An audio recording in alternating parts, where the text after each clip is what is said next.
Hello, नमस्कार everyone. मैं रोहित कुमार अपने channel UP board innovation classes में आप सभी का स्वागत करता हूं। और आज हम लोग पढ़ेंगे शून्य कोटि की अभिक्रिया। ठीक है, पूरी डिटेल जो भी शून्य कोटि के बारे में है सारी की सारी चीज़ हम लोग पढ़ेंगे। और समाकलित वेग समीकरण भी शून्य कोटि की अभिक्रिया के लिए वो भी निकालेंगे। ठीक है, तो चलिए, उससे पहले अगर जो आपने चैनल को अभी तक सब्सक्राइब नहीं किया है तो कर लें और वीडियो को अधिक से अधिक शेयर करें। ठीक है, जिससे कि गांव में रहने वाले आर्थिक रूप से कमजोर बच्चों के पास ये वीडियो पहुंच जाए और इसका संपूर्ण लाभ उठा सके। ठीक है, चलिए, शून्य कोटि की अभिक्रिया। ठीक है, तो जैसा कि मैंने पहले भी बताया था। ठीक है, तो देखते हैं आज इसकी डेफिनेशन क्या होती है शून्य कोटि की अभिक्रिया की। तो वे अभिक्रियाएं जिनकी जो सांद्रता होती है, ठीक है भाई, अभिकारक जो होता है भाई, कोई भी अभिक्रिया है आपके सामने, उस अभिक्रिया में जो अभिकारक हैं, ठीक है, जो अभिकारक हैं उस अभिकारक की जो सांद्रता है और उस अभिक्रिया की जो गति है। ठीक है, तो जो जब कंडीशन देखिए, जब अभिकारकों की सांद्रता अभिक्रिया के वेग पर, दर पर निर्भर नहीं करती है ना, तो ऐसी अभिक्रियाओं को हम क्या कहते हैं? शून्य कोटि की अभिक्रियाएं कहते हैं। क्या कहते हैं? शून्य कोटि की अभिक्रियाएं कहते हैं। जैसे मैं उदाहरण देखता हूं, आपको दिखाएं। जैसे मैं क्या करूं, नाइट्रस ऑक्साइड गैस, ठीक है, नाइट्रस ऑक्साइड गैस को जब हम किसके, सोने मतलब गोल्ड के सतह पर उसका तापीय अपघटन कराते हैं, क्या कराते हैं? तापीय अपघटन कराते हैं, तो वहां पर प्रायोगिक तौर पर पाया गया है कि जो नाइट्रस ऑक्साइड का तापीय अपघटन है वो है अभिक्रिया की जो दर है वो नाइट्रस ऑक्साइड की सांद्रता पर निर्भर नहीं करता है। कैसे पाया गया? प्रायोगिक तौर पर। ठीक है, तो प्रायोगिक तौर पर मैंने आपको पहले ही बताया था, जब मैंने अभिक्रिया की कोटि आपको बताई थी, तो हमने कहा था कि अभिक्रिया की जो कोटि है वो प्रायोगिक तौर पर निश्चित होती है। वो x + y = n हो भी सकता है, और ये जो हैं वो जो रस समीकरण मितीय गुणांक होते हैं उनके बराबर हो भी सकते हैं और नहीं भी हो सकते हैं। ठीक है, तो ये चीज, तो मैं उदाहरण लेता हूं। उदाहरण है मेरे पास, एग्जाम्पल देखिएगा। ठीक है, मैंने कहा है nitrous oxide NO2O, nitrous oxide. ठीक है, जब हम क्या करते हैं, इसका किसकी, गोल्ड की सतह पर तापीय अपघटन,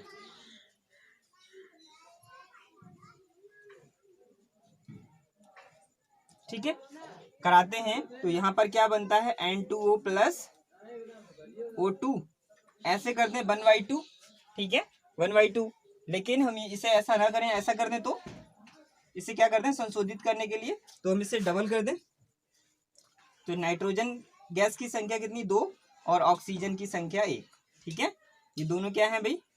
ये दोनों गैस है, ये भी गैस है। ठीक है, और ये भी एक गैस ही होती है। ठीक है, तो जो गोल्ड होता है, गोल्ड की सतह पर, गोल्ड की पृष्ठ पर हम कह सकते हैं, गोल्ड के पृष्ठ पर नाइट्रस ऑक्साइड गैस का तापीय अपघटन। ठीक है, तो वहां पर जो अपघटन से जो उत्पाद बनते हैं ना, नाइट्रोजन गैस और ऑक्सीजन गैस। ठीक है, तो ये जो दोनों है वो, इसकी जो सांद्रता है, ठीक है, वो इस अभिक्रिया की दर मतलब वेग से क्या होती है? वेग के बराबर नहीं होती है, या उस पर निर्भर नहीं करती है। इनकी जो मात्रा, बनने की मात्रा है, वो इस पर निर्भर नहीं है भाई। ठीक है, तो ऐसी अभिक्रियाओं को क्या कहते हैं? हम शून्य कोटि की अभिक्रिया कहते हैं। ठीक है, इसी तरह का एक और भी उदाहरण है। ऐसे ही हम क्या करें, NH3 गैस को किस पर? PT, platinum. ठीक है, प्लेटिनम पर भाई सेम है तापीय अपघटन, क्या करवा दे? तापीय अपघटन। ठीक है, तो यहाँ पर क्या बनता है आपको पता है? Nitrogen + H2। ठीक है, इसे भी संशोधित कर दीजिए, तो ये और ये हो जाएगा 3 दूनी 6, तो यहाँ पर मैं इसके 2 कर दूँ। ठीक है, तो ये यहाँ पर भी सेम सिचुएशन है। ये जो अभिक्रिया है प्रायोगिक तौर पर, मैंने आपको बताया है प्रायोगिक तौर पर, ठीक है। तो ये दोनों अभिक्रियाएं क्या होती हैं, प्रायोगिक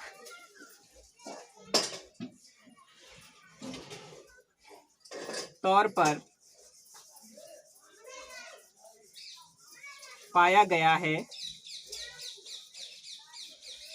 कि क्या होता है भाई, क्या पाया गया है, ठीक है। प्रायोगिक तौर पर पाया गया है कि अभिक्रिया की दर अभिकारक की सांद्रता पर निर्भर नहीं करती है, ठीक है। प्रायोगिक तौर पर पाया गया ही है, ठीक है। तो ये इंपॉर्टेंट है। चलिए अब इसकी डेफिनेशन क्या है, तो डेफिनेशन भी देख लीजिए, मैं लिखता हूं।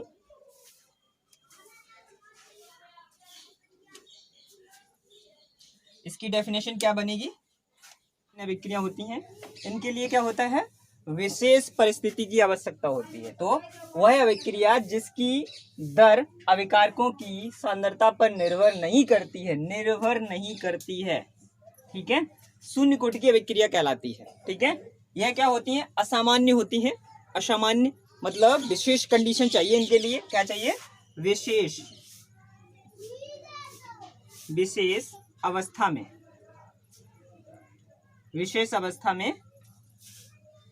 होती है, ठीक है।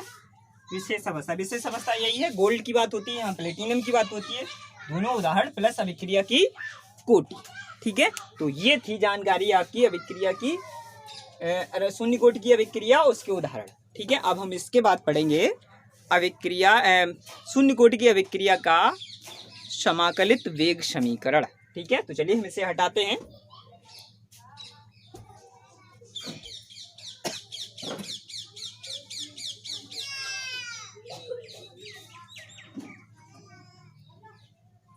ठीक है, तो शून्य कोटि की अभिक्रिया के लिए समाकलित वेग समीकरण की बात करेंगे, ठीक है। तो चलिए देखते हैं, बहुत ही आसान है, ठीक है।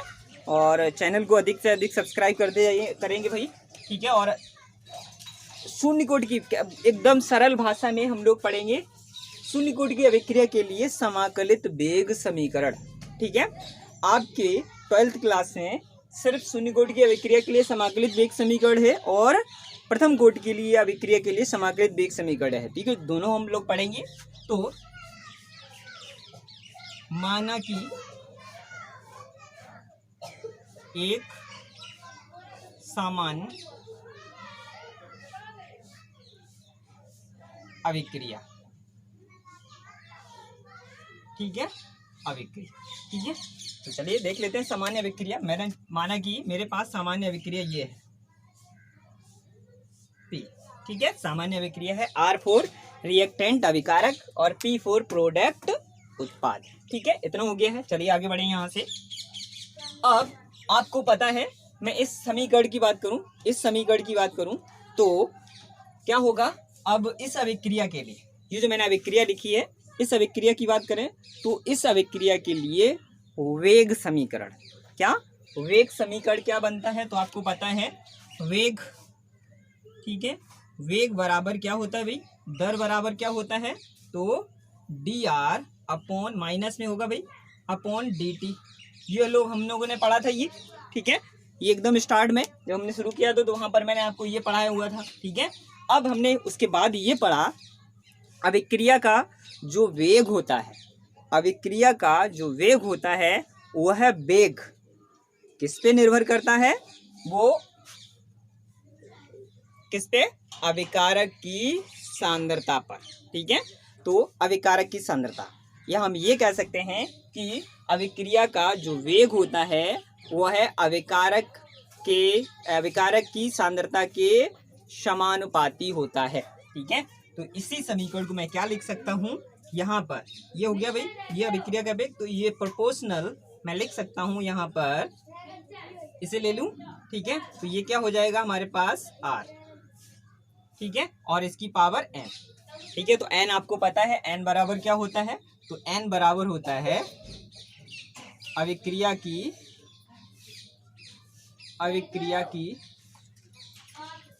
क्या होती है, अभिक्रिया की कोटि, ठीक है। तो ये क्या होता है, n बराबर अभिक्रिया की कोटि, ठीक है, ये होता है, हम लोगों ने पढ़ा है, ठीक है पीछे। अब अगर जो मैं इसे हटाऊंगा, प्रोपोर्शनल हटाता हूं, तो क्या बनता है, माइनस क्या बनेगा, ये D R upon D T बराबर के आर की पावर n, ये बन गया समीकरण। ये हम पीछे भी निकाल चुके हैं एक बार, ठीक है। चलिए आगे बढ़ते हैं। तो यहाँ पर मैं शून्य कोटि की अभिक्रिया, किसकी बात कर रहा हूँ, शून्य कोटि की अभिक्रिया, किसकी,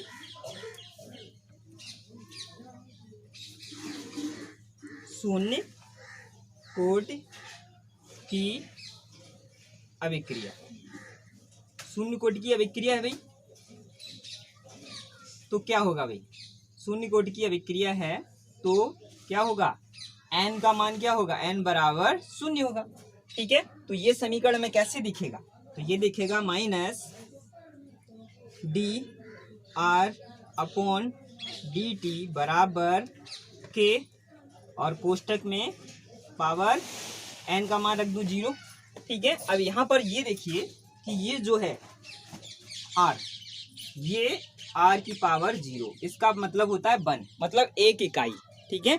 अगर जो ये हम 0 रख दूं इसका मान, तो ये पूरा 0 हो जाएगा, ठीक है। तो इसका मान हमेशा क्या होता है, 1 होता है, 1 इकाई होता है, 1 यूनिट होता है, ठीक है। तो हम ये रखूंगा तो मुझे ये कैसे दिखेगा, ये दिखेगा minus D R upon D T बराबर के, और यहाँ पर 1 रख दूंगा तो ये 1, ठीक है। तो ये यही रहेगा, कोई अंतर नहीं आएगा। तो ये क्या बन जाएगा, ये हो जाएगा D R upon D T बराबर माइनस में है भाई के, ठीक है। इतना बचा है हमारे पास, ठीक है। कोई इशू यहाँ तक, आपको कोई समस्या, ठीक है। तो चलिए आगे देखते हैं, ठीक है। चलो अब इसे डी टी को इधर ले जाएं, हम डी टी को इधर ले जाएं, ठीक है। तो ये क्या हो जाता है, देखो जरा, तो ये हो जाता है माइनस डी आर बराबर के डी टी, ठीक है। ये समीकरण बनेगा। अब इस माइनस को भी इधर ट्रांसफर कर दो, इधर कर दो, तो इधर परिवर्तित कर दें, तो ये क्या हो जाएगा, डी आर अपॉन बराबर माइनस के डी टी, ठीक है। ये बनेगा हमारे पास, ठीक है। किसी को कोई प्रॉब्लम यहाँ तक, ठीक है। तो बहुत ही आसान है। अब हमारे पास ये जो समीकरण आया है, ठीक है, ये जो समीकरण आया है, यही समीकरण इंपॉर्टेंट है। और देखेंगे आप, तो आपने यहाँ पर देखा था ये जो के आया है ना, तो आपको पता ना वेग स्थिरांक है, इसे भी हम खूब अच्छे से पढ़ चुके हैं पीछे, ठीक है। किसी को कोई प्रॉब्लम नहीं होनी चाहिए, ठीक है। चलिए अब ये जो समीकरण है, इस समीकरण के मतलब ये जो समीकरण है, यही समीकरण आपके लिए इंपॉर्टेंट है। अब इसी का हम क्या निकालेंगे, समाकलित वेग समीकरण, ठीक है। तो दोनों तरफ इसका क्या करना है, उपरोक्त, मैं लिख देता हूँ उपरोक्त समीकरण, भाई उपरोक्त समीकरण ये, इस समीकरण के दोनों पक्षों का, मतलब ये पक्ष और इस पक्ष, दोनों तरफ क्या ले लें, समाकलन, ठीक है। समाकलन लेने पर, ठीक है। तो उपरोक्त समीकरण का, समीकरण के कर दो, समीकरण के दोनों ओर समाकलन लेने पर, ठीक है। तो लेने पर ये क्या बन जाएगा, इसे इंग्लिश में इंटीग्रेशन बोलते हैं भाई, क्या बोलते हैं, इंटीग्रेशन, ठीक है, समाकलन, ठीक है। चलिए अब समाकलन क्यों लेते हैं, क्योंकि इस डिफरेंशियल को हटाने के लिए मैं समाकलन ले रहा हूँ, ठीक है। तो समाकलन लेते हैं तो ये क्या बन जाएगा, अब एक चीज और, समाकलन लेंगे, चलो पहले बता दूं इसे, ठीक है। तो समाकलन,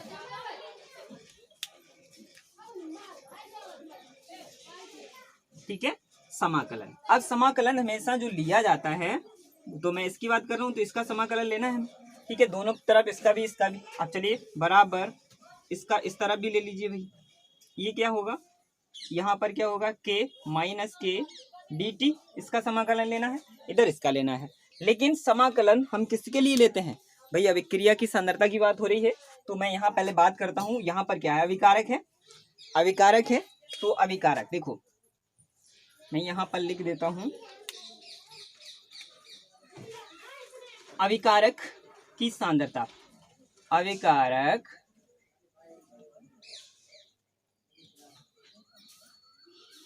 की प्रारंभिक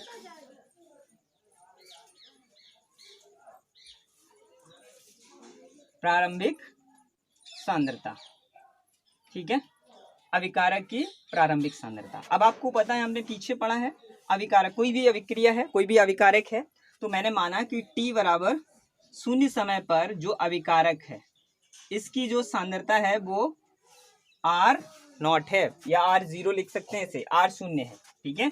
और कुछ समय बीतने के बाद, मतलब t बराबर t समय बाद इसकी सांद्रता जो है वो कितनी हो गई है, वो समय बीतने के बाद RT हो गई है, ठीक है।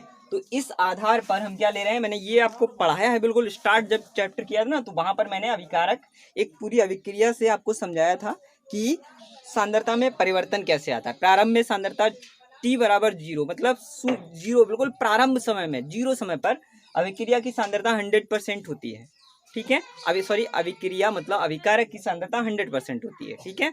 और जैसे ही समय बीतता है तो अभिकारक में कमी आती है, उत्पाद में वृद्धि होती है, तो वही चीज यहाँ पर दिखाई गई है, ठीक है। तो मैं इसकी जो इंटीग्रेशन लेता हूँ, तो वो इंटीग्रेशन किसके लिए है, तो प्रारंभिक से अंतिम तक, ठीक है। ये प्रारंभिक है, ये प्रारंभिक सांद्रता है, और ये अंतिम सांद्रता है, ठीक है। वही प्रारंभ में समय और अंतिम टाइम, लास्ट टाइम, ठीक है। तो ये हमारे पास क्या हो जाता है, प्रारंभ में,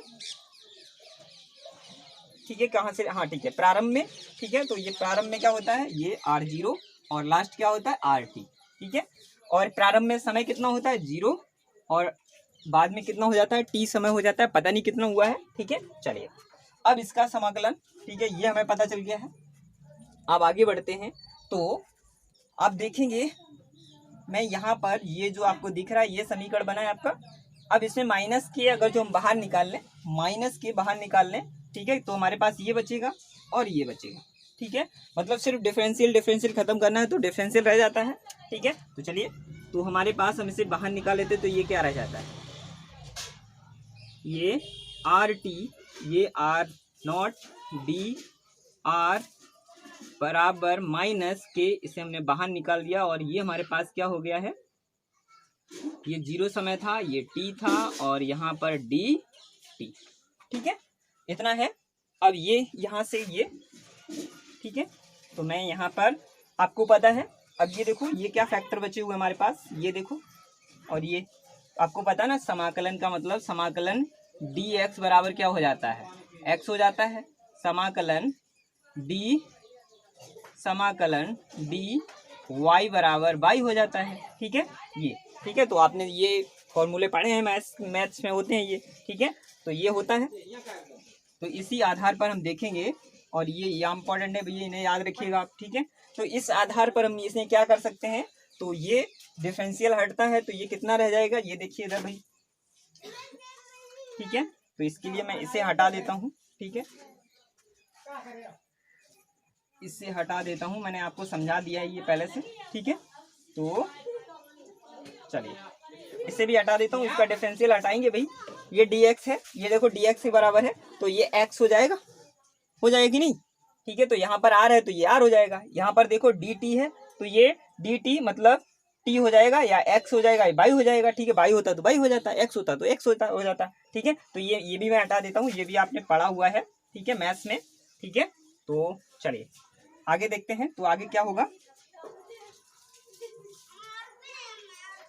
ठीक है। चलिए अब ये समीकरण जो है इसका डिफरेंशियल हटेगा, तो ये हमें कैसे दिखेगा, ये दिखेगा r, ये देखो dr था तो r आ गई है, और ये सपेक्स में तो ये रहेंगे r और rt, ठीक बराबर माइनस के, इस टी की बात करें तो ये भी सेम रहेगा टी, ठीक है, इसे कोष्टक में रख दीजिए, ठीक है, ये टी और यहाँ पर 0 समय से ये कितना है टी रहेगा, ठीक है, कोई प्रॉब्लम यहाँ तक किसी को, ठीक है। अब आपको पता है कि अंतिम सांद्रता में से प्रारंभिक सांद्रता घटा दें तो अंतर मिल जाएगा हमें, तो अंतिम सांद्रता में से प्रारंभिक सांद्रता घटाएंगे तो आर मिल जाएगा ना, तो हम इसे ऐसे लिख सकते हैं आर, अंतिम सांद्रता क्या थी टी थी, टी माइनस आर 0 बराबर माइनस के, वही चीज आप समय के साथ करो, ठीक है, क्या है अंतिम समय में से प्रारंभिक समय घटा दो, तो ये क्या हो जाएगा आपके पास, ये हो जाएगा, क्या हो जाएगा ये टी माइनस 0, ठीक है। अब ये घटा दो आर टी माइनस आर 0, अब ये तो आप देखो ये घटेगा तो ये 0 का कोई महत्व नहीं है, तो यहाँ पर क्या हो जाएगा ये माइनस के, ये खत्म हो गया भाई,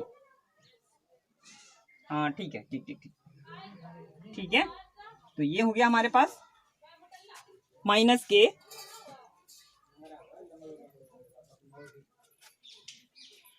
टी, ठीक है, इतना रह गया भाई। चलिए आगे बढ़े यहाँ से। अब देखो इसका पश्चांतर कर ले हम थोड़ा सा, ठीक है, ये देखिए ये वाला, इसे हम उस तरफ ले जाएंगे तो ये हमें कैसे दिखेगा आर टी बराबर माइनस के टी प्लस आर 0, ये समीकरण मिला है हमें, ठीक है, क्या मिला है, ये समीकरण मिला है हमें, ठीक है। अब एक चीज और भी देख लीजिए आप, ठीक है, ये जो समीकरण है ये बहुत महत्वपूर्ण है, ठीक है। अब यही जो समीकरण आपको मिला है, यही समीकरण है, क्या है, शून्य कोटि की अभिक्रिया के लिए समाकलित वेग समीकरण, इसे क्या कहते हैं भाई,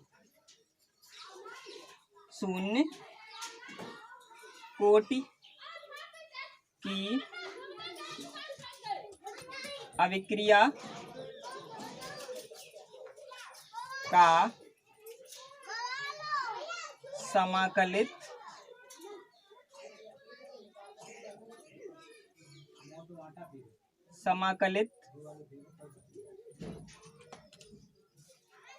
वेग समीकरण, ये प्राप्त हो गया हमें भाई, शून्य कोटि की अभिक्रिया का समाकलित वेग समीकरण, ठीक है।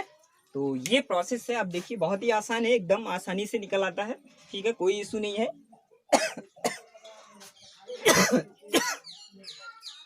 अब आप देखेंगे मैंने इसका समाकलन क्यों किया है, तो इस डिफरेंशियल को हटाने के लिए भाई, इसे हटाने के लिए मैंने इसका समाकलन किया है, ठीक है, तो आपको पता है, तो आपने पढ़ा है इसे, ठीक है, तो ये था शून्य कोटि की अभिक्रिया के लिए समाकलित वेग समीकरण, ठीक है।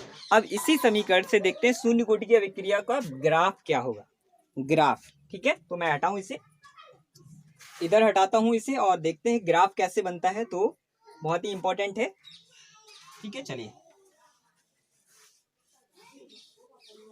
इसे ग्राफ में कैसे देखेंगे वो देखिए आप, बहुत ही आसान है वैसे तो,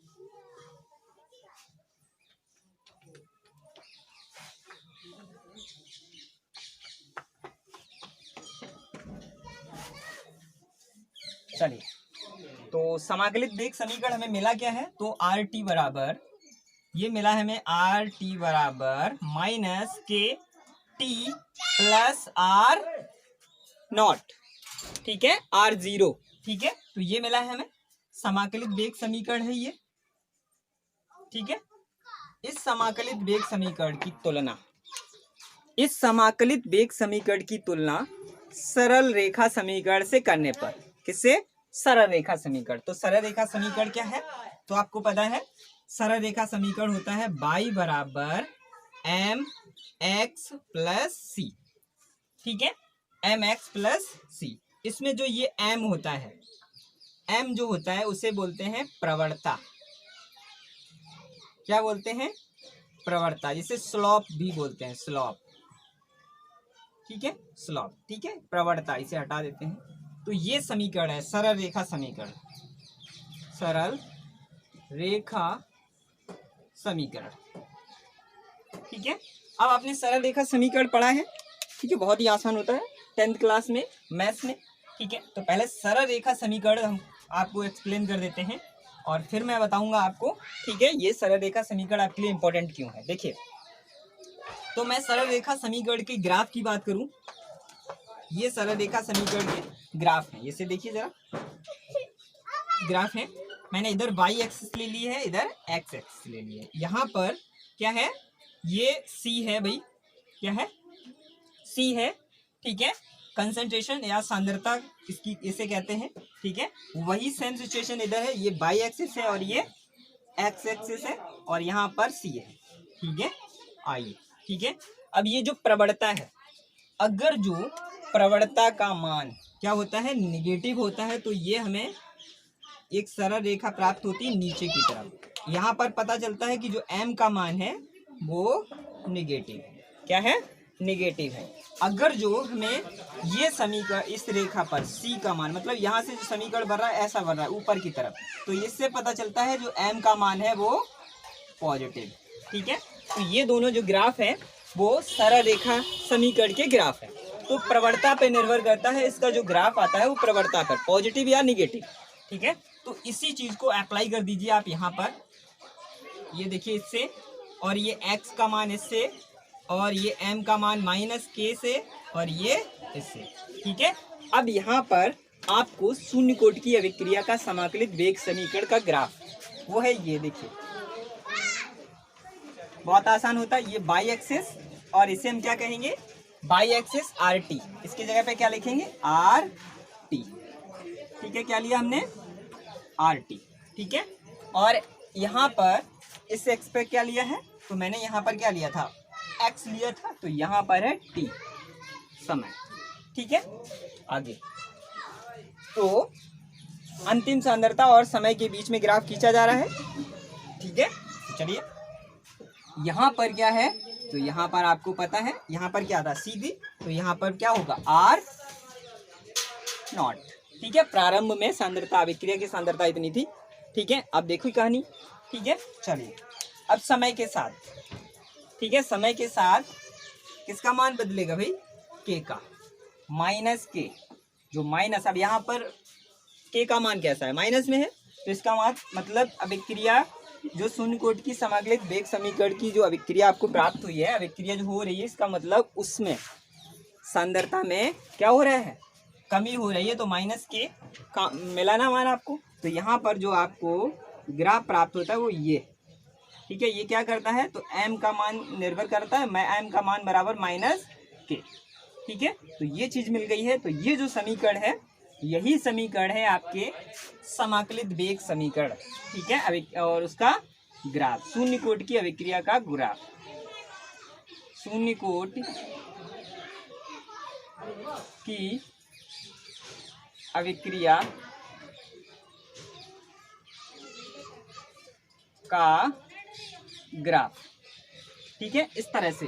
तो सरल रेखा समीकरण से हम निकालते हैं शून्य कोटि की अभिक्रिया का ग्राफ, ठीक है, बहुत ही आसान होता है, ठीक है। और ये माइनस में, के का मान माइनस में होने के कारण हमें यहाँ पर नीचे की तरफ एक लाइन प्राप्त, एक स्ट्रेट सीधी लाइन प्राप्त होती है, इसी यही है समाकलित वेग समीकरण की रासायनिक अभिक्रिया का ग्राफ, ठीक है। तो चलिए आज इतना ही, और अगले दिन हम लोग पढ़ेंगे प्रथम कोटि की अभिक्रिया और प्रथम कोटि की अभिक्रिया का समाकलित वेग समीकरण, ठीक है, बहुत ही आसान होता है, ठीक है। तो ये है, और शून्य कोटि की अभिक्रिया, शून्य कोटि की अभिक्रिया का जो इकाई होती है, यूनिट, जो मैं पीछे पढ़ा चुका हूँ, प्रथम, शून्य, प्रथम और द्वितीय, तीनों के लिए मैंने आपको पीछे निकाल के बताया था, ठीक है। तो यूनिट भी आप उसकी याद रखिए, बहुत ही इंपॉर्टेंट होती है, ठीक है। तो ये था, और चलिए, और वीडियो को अधिक से अधिक शेयर करें और चैनल को अधिक से अधिक सब्सक्राइब करें, ठीक है, और जिससे कि आर्थिक रूप से कमज़ोर गांव में रहने वाले छात्र छात्राओं के पास ये वीडियो पहुंच पाए और वो इससे कुछ सीख पाएँ। चलिए मिलते हैं अगले वीडियो में, तब तक के लिए